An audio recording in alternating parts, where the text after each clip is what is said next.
안녕하세요. 맘스코칭 한명선 전도사입니다. 저는 약간 목소리가 크고 우렁찬 편이죠. 물론 처음부터 그랬던 건 아니에요. 이런 목소리 큰 저를 보고 남편이 가끔 하는 말이 있습니다.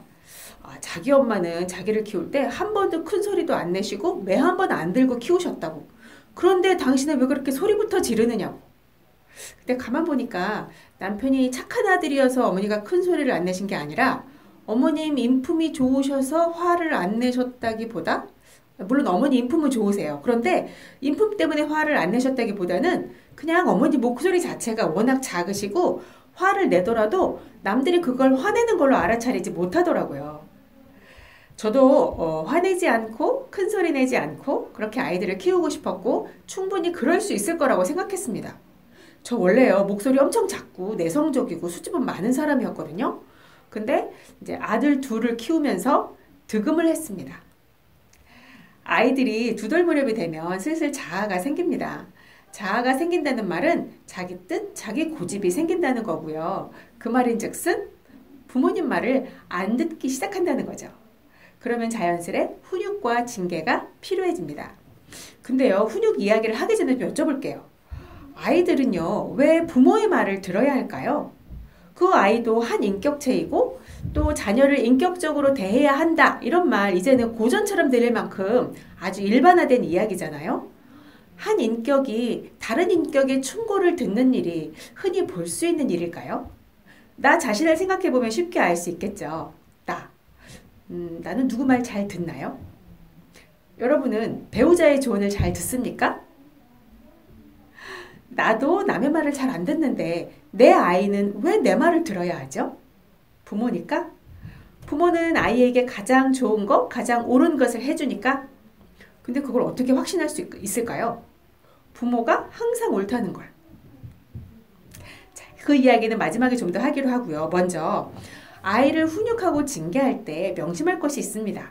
첫째, 아이가 부모 말을 안 듣는다는 것에 대해서 감정적으로 흥분하지 마세요. 사람은 원래 남의 말을 안 듣습니다. 죄인이기 때문에 그래요. 예수님을 인격적으로 만나고 매일 주님과 인격적인 교제를 통해서 성화되기 전에는 절대 남의 말 안 듣습니다. 둘째, 그렇기 때문에 훈육과 징계의 목표는 그 행동이 잘못된 것임을 가르쳐주고 바로잡는 데 있습니다. 내가 널 얼마나 사랑하는데 이러는 거니? 네가 얼마나 나쁜 짓을 해서 내 마음을 아프겠는지 알아? 이렇게 부모의 마음을 알려주려고 훈육하지 마시라는 겁니다. 셋째, 무엇이 잘못인지 아닌지의 기준은 부모가 정합니다. 상황이 정해주는 거 아니고요. 그때그때의 감정이나 아이의 상태에 의해서 정하는 것이 아닙니다. 부모의 기준이 명확해야 상황이나 감정에 흔들리지 않을 수 있어요. 그러면 그런 기준들은 어떻게 정해야 되나요? 어떤 잘못에 대해서 징계해야 되고 또 어떤 방식의 징계가 효과적인가요? 그 전에 정말 이 작고 사랑스러운 아이에게 징계가 필요할까요? 잠언 19장 20절은 이렇게 말씀하십니다. 너는 권고를 들으며 훈계를 받으라. 그리하면 내가 필경은 지혜롭게 되리라. 사실 징계란 건 아이 입장에서는 반갑지 않은 것이죠. 하지만 징계는 지혜를 낳습니다. 징계는 자녀에게 안전과 행복을 위해서 중요한 경계나 규칙, 가드레일이 있다는 것을 알려주어서 그것이 없을 때보다 훨씬 더 자신이 더 자유롭고 안전하다는 것을 알게 해줍니다. 무엇보다 징계를 통해 자녀는 자기 마음대로 이 세상을 살아갈 수 없다는 것을 배우게 됩니다. 아이들은 자기보다 더 높은 권위 아래 놓여 있다는 것, 그리고 그 권위에 복종하는 법을 배우게 되죠. 징계는 또 어리석은 행동을 차단해서 자녀가 삶을 망치는 것을 예방해 줍니다.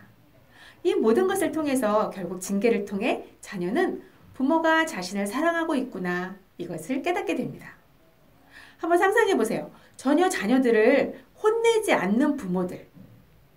어떻게 될까요? 100% 그렇진 않지만 아마도 고통도 무서워하지 않고 어른도 두려워하지 않는 작은 무법자들과 같은 자녀들에게 이 불쌍한 엄마는 질질 끌려다닐 겁니다. 또 어느 날 안 되겠다 싶어서 갑자기 통제하려고 나타난 아빠, 무언가를 시도해보려는 아빠. 하지만 보란 듯이 자녀들은 그것을 무시할 겁니다. 뒤늦게 자신들이 이렇게 경계 없는 자유로 자녀들에게 유익할 거라고 생각해서 취했던 방식들이 결국은 자녀들에게 해를 끼쳤다는 사실을 부모들이 깨닫게 되죠. 그리고는 이제부터 아이들을 모아놓고 자, 우리 집은 이제부터 잘못하면 벌을 받는 거야 라고 선언해요. 새롭게 그런 질서들이 공포되고 난 다음에 아이들은 놀랍게도 이런 고백을 합니다. 먼저 자신이 찾아와서 엄마 나 좀 혼내주세요. 나 이러이러고 잘못했어요. 왜 그럴까요? 그 이전보다 이 아이는 가정이 훨씬 더 안정되고 조용해진 것이 그 정도로 좋았던 겁니다. 징계는 아이 입장에서는 가혹하지요. 그래봐야 지옥만큼 가혹하지는 않습니다. 자식이 하나님과 단절된 상태로 살기를 바라는 부모는 아무도 없을 겁니다. 잠언 23장 13절과 14절 말씀을 참고하세요. 징계가 당시에는 즐겁지 않지만 나중에는 의와 평강의 열매를 맺는다고 성경은 말씀하십니다. 부모는 이 사실을 믿어야만 해요. 우리가 지금 하는 일이 이 목적에 반드시 필요하다고 믿어야 합니다. 제가 이걸 왜 이렇게 힘주어서 말하느냐 하면 사실 징계가 아이한테만 괴로운 일인가요? 잘못하는 걸 지켜봐야 하고 말려야 하고 기어이 저지르는 애를 쫓아가서 붙잡아 앉히고 혼내고 울고 달래고 설명하고 설득하고 얼마나 많은 에너지가 필요한지 몰라요. 게다가 막 혼날 게 무서워서 막 얼른 사과하고 마음에도 없는 용서를 구하는 아이를 보면 웃음도 나오고 이렇게 하는데도 내가 꼭 징계를 해야 되나 막 이런 생각 들지요. 징계는 부모에게도 괴로운 일입니다. 엄한 소리로 혼내고 벌 주는 것만이 아니니까요. 그래서 자녀를 훈육하는 것은 방법의 문제이기보다 부모의 의지와 능력의 문제입니다.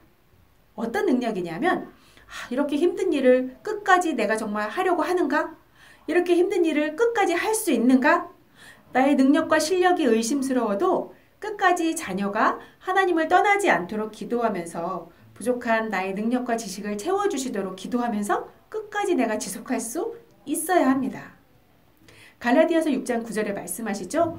우리가 선을 행하되 낙심하지 말지니 포기하지 아니하면 때가 이름에 거두리라. 서툴고 실수해도 하나님은 결국 우리가 자녀들을 잘 키우도록 도우실 것입니다. 그분이 주시는 지혜와 인내를 의지하십시오. 자, 이제 우리가 끝까지 자녀들을 주의 교양과 훈계로 양육할 것에 대한 각오가 되어 있다면 이제 방법에 대한 이야기를 할 준비가 된 것입니다. 다음번에 맘스코칭에서는 훈육의 방법, 특히 체벌에 대한 이야기를 해보려고 합니다.